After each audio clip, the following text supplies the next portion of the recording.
Hey guys, so I've just left Mem and Simon's LOST Homestay resort, and I thought I'd take this opportunity to let you know my plans for the next maybe 6 months, probably 6 months.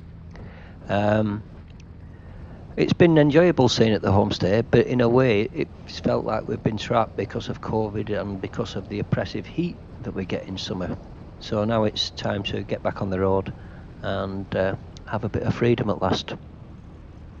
So, where am I going? What am I doing? Well, I'm going to put a little bit of a map up of Thailand, and I'm going to show you the areas where I'll be traveling.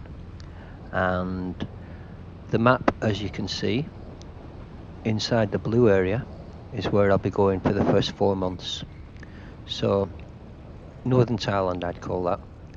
And the second 2 months, which should be just after Christmas, New Year, I'll be following the red route up the Mekong. So I'll be starting off in Ubon Ratchathani and heading up the Mekong back towards Chiang Kham, and then heading into Pitsanaluk area.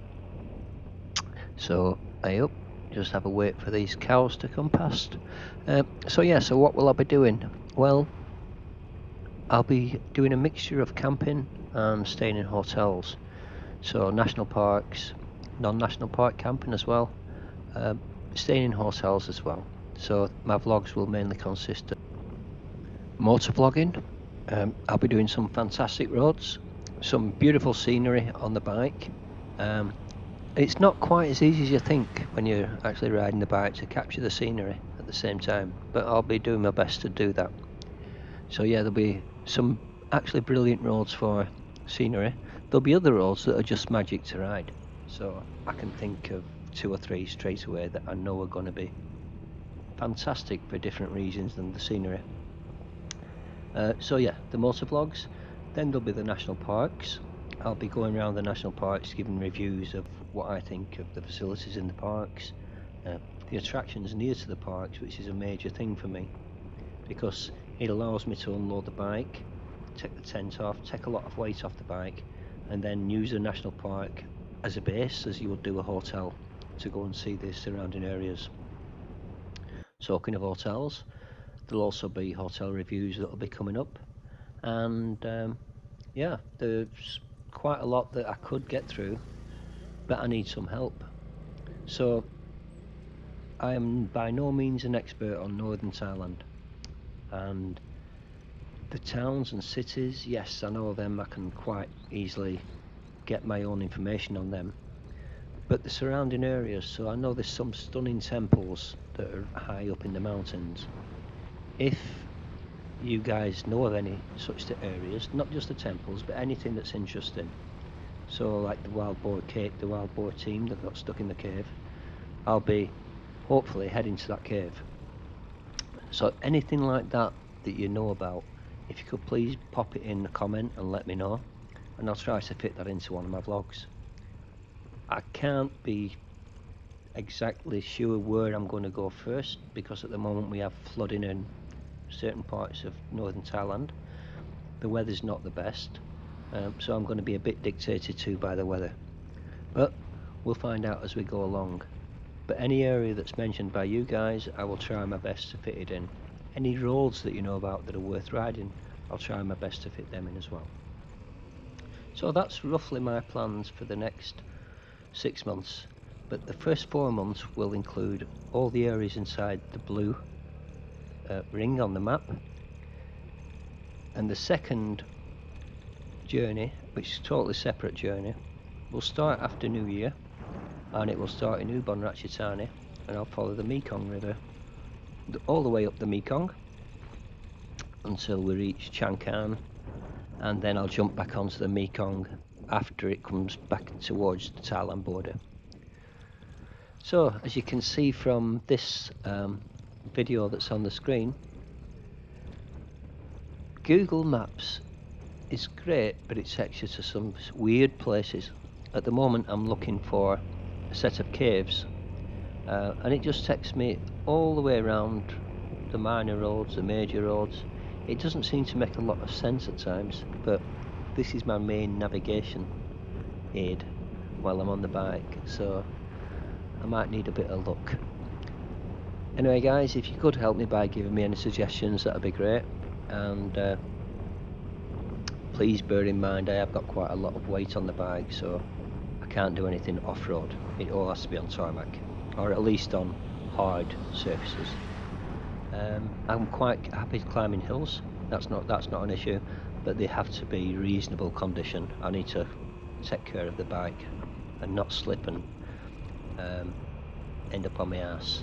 Right, so as I'm heading towards Kanchanaburi, there were a couple of stops that I did, and one of these is coming up now. It's a cave that I didn't know if it was going to be any good or not, but I thought I'd give it a go.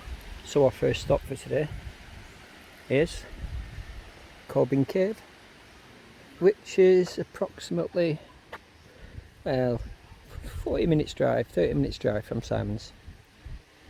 So I've not moved very far. I actually came here about 2 months ago, but it was closed because of COVID. So I thought I'd just give it another try when I was on my way up to Kanchanaburi.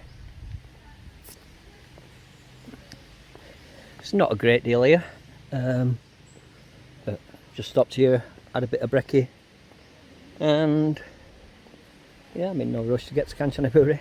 It's only 11 o'clock. I've got all day. A few little shops and restaurants on the site. Quite a few monkeys as well. I haven't seen any in the grounds yet, but they're certainly on the roads leading in.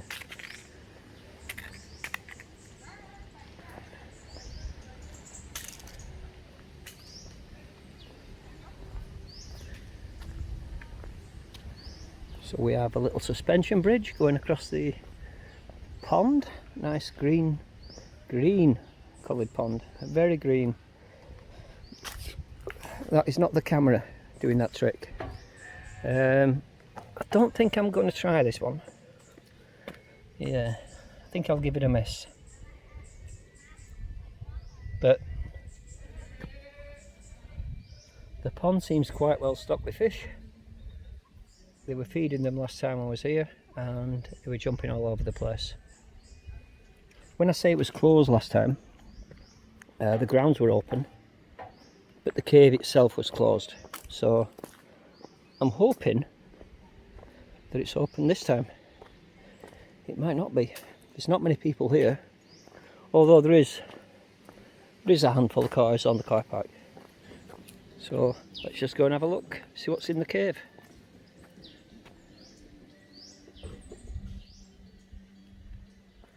I can hear music.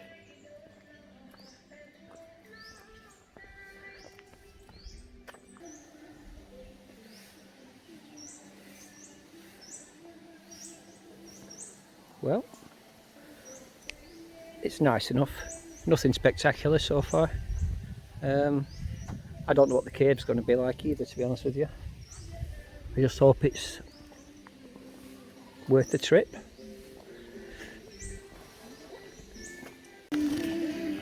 So yeah, it's 20 baht entrance. That's for everybody.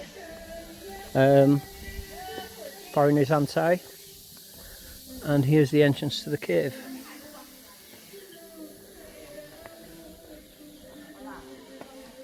Through a little turnstile.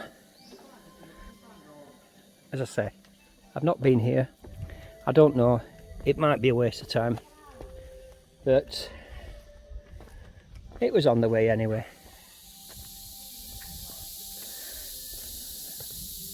At least this time I've got in. Oh, it's nice and cool. Yeah, so it wasn't a waste of time because already it's nice and cool. That's worth it on its own. Right, so down the steps.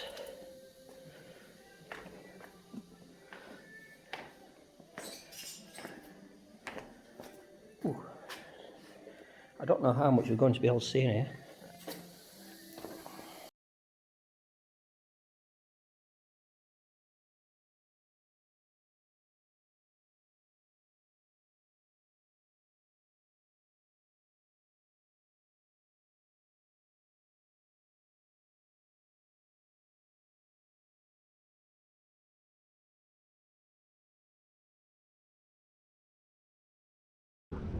So again, after that quick stop, I set off back towards Kanchanaburi, and a couple more locations just before I head off to my hotel.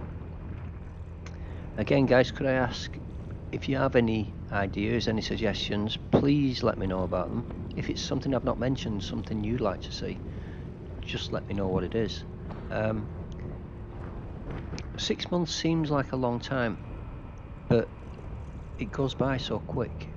And as I found out last year, I toured for 2 months and I didn't get to do half of the things I wanted to do. You're restricted in certain ways, and building a plan doesn't always work. You can only build a rough plan, and then you have to go along with what the weather does or what your bike's doing at the time. Anyway, this is the second place that I stopped off at on the way back to Kanchanaburi, and as you can see, there's quite a lot of Thai tourists around. Kanchanaburi have done something, they've got some strategy to take advantage of this government policy aimed at promoting tourism to Thai people. At the moment, Kanchanaburi is as busy as I've ever seen it, and I've been coming here for, I don't know, 16, 17 years. Yeah, and it's as busy as I've ever seen it. Possibly the same amount of money isn't being spent per head, but this is certainly helping them get through the COVID era, and it's keeping all the restaurants and all the hotels alive as well. Everything's busy. It's great. Okay, so I'm guessing the reason it is busy is because we're back in Kanchanaburi, and they're taking advantage of this Thai visitor thing. And this is what everyone's come to see. A tree.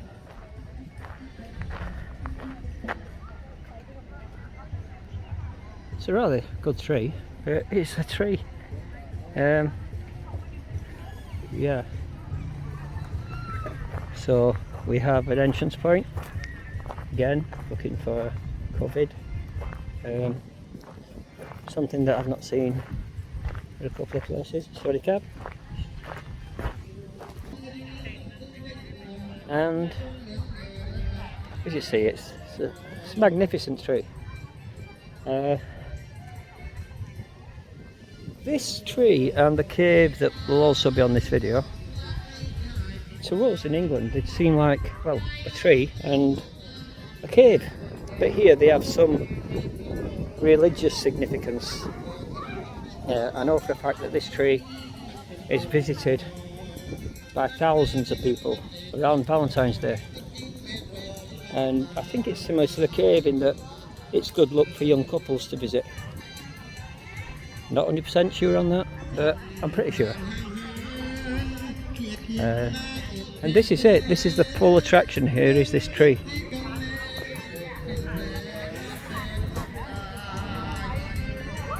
So,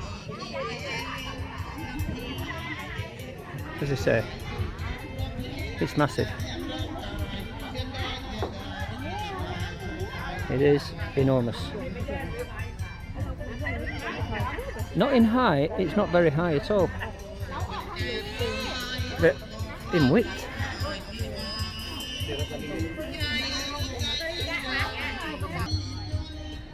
And yeah, it's just again, a nice stop if you're on the way past.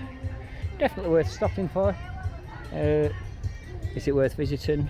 To some people, yes. Yeah, because like I say, it has some significance in Buddhism, but it's definitely a stunning tree.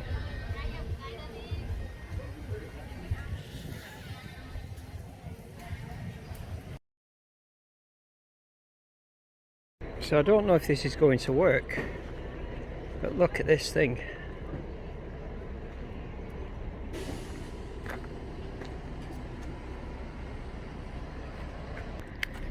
And I have no idea if this will work. Wow. I've seen something similar to this, but not quite like this. From here, the bonnet looks, to me anyway, I know the camera seems to be different, but it looks perfectly silver. And as I walk round, wow, how many different colours can it be?